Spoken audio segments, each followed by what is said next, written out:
I went to, you all know that I got to visit Infinity Ward and do some things there, some things I'll talk about later. I signed some NDAs, so I can't talk too much, but part of it was the motion capture thing, where I suited up, I got balls all over me, and, you know, we did the motion capture, and we recorded it and all that sort of stuff. While I was there, they had like a, you know, hotel breakfast, pretty standard stuff, and fruit, and I ate a moldy pineapple that made me really sick. It gave me super bad stomach cramps, it gave me diarrhea, I managed to not vomit, thank God. But I felt really dumb. And you're gonna ask, okay, Drifter, if you knew the pineapple was moldy, why in the Sam Hale did you eat it? Well, as a child growing up, I had some really strange phobias. One of them was I was afraid of being poisoned. This was because as a very small child, I was allowed to watch a lot of horror movies that I had really no business watching whatsoever. The theme of these movies in the 80s and 90s was far too often poison. There's way too much stuff going on with people getting poisoned with all kind of different stuff. It did warp my mind.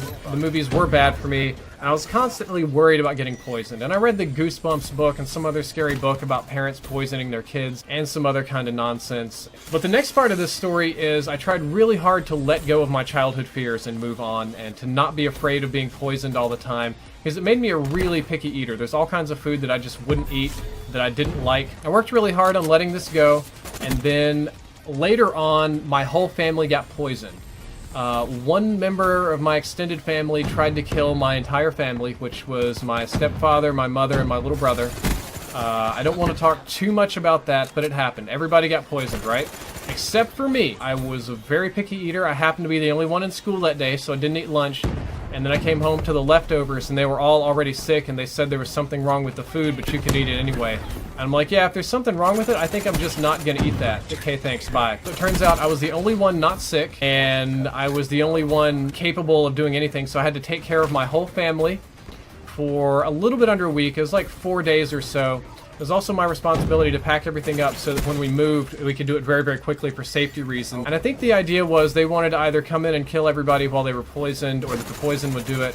But since I was not sick, they just weren't going to do that. I guess they just didn't. They're not great people, but I don't think they had it in them to, like, kill a relative by hand, right? Just, they're not going to come in there and strangle me. I was like 13. But it really scared the ever-living shit out of me that my whole family got poisoned.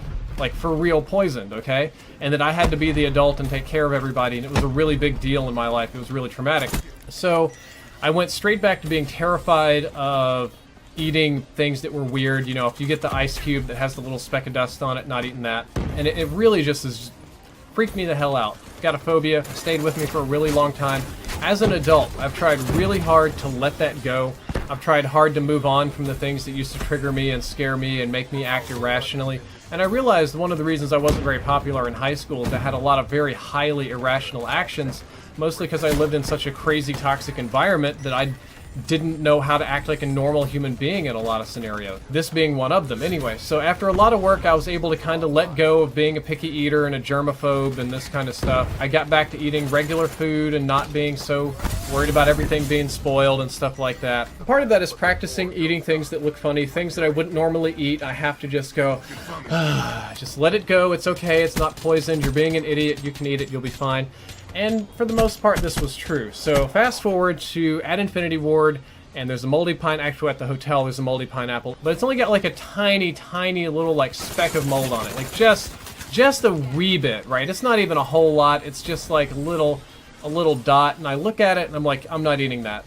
That is bad. That's gonna make me sick. It's gonna be poison. It's gonna be something. And of course, that's not true. I'm like, no, Brad, you gotta be an adult. Stupid pineapples aren't poisoned. There's no reason to think so crazy. It's just a little bit of mold. People eat this stuff all the time. If it wasn't okay to eat, it wouldn't even be put out to be served, you know? So I suck it up, and I try to move on from my little childhood fears, and I eat the moldy pineapple. Well, it doesn't take too many hours later before now I've got some kind of food poisoning, and I'm sick and vomiting all over the place, and it's a glorious, glorious day. That whole thing at Infinity Ward that I did with motion capture, if you can see me wince a little bit, I'm like struggling. Like, I am trying so hard not to blow crap out my butt everywhere. I'm sitting there thinking like, oh man, I feel like I have to take the biggest diarrhea deuce on the planet, but I'm in a skin-tight leotard with little balls on me, and I can't get it. It takes like 15 minutes to get in and out of this suit, and I'm sitting there and I'm starting to sweat, and I'm like, oh man, it's gonna be so bad if I crap in this suit. If I crap in this suit, everybody's going to see it and smell it, and they're all going to be recording, and Everybody's going to tweet about it. It's going to be bad. And not only that, but do you really think Activision's going to invite me back out if I take a big old dumperoni in their suit? Like, my deal with Activision doesn't have any sort of stipulations. Like, a lot of people are like, oh, can you post other games? Do you get paid? No, it's no, don't get paid. I can post any game I want, whatever. Don't have to be positive, any of that sort of stuff.